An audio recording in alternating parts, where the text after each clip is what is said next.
คืนฟ้ามนคิดถึงคน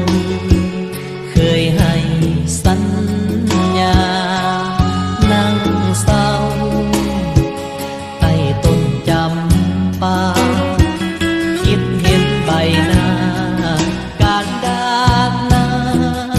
มนคิดเห็นภาพครั้งเก่า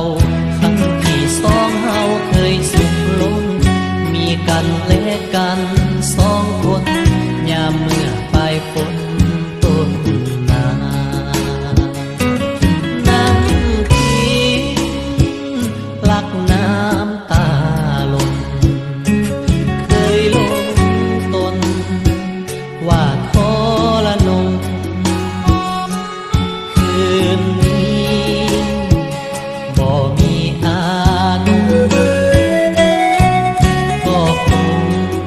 ดังฟ้าให้ดาเหมือนขาดสิ่งใดสิ่งหนึ่งคืนนี้หูซึ้งมันเหน็บหนาวคืนนี้บ่อาจขาดเจ้ายอมรับว่าเศร้าทรมานกลับมาเถิดคนดี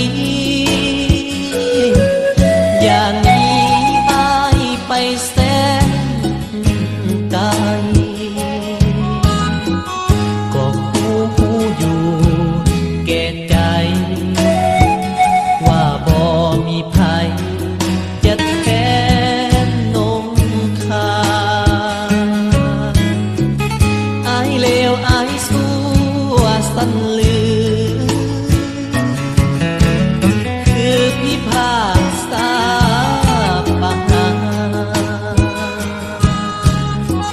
เห็นใจอายเถิดเป็นทานอย่าท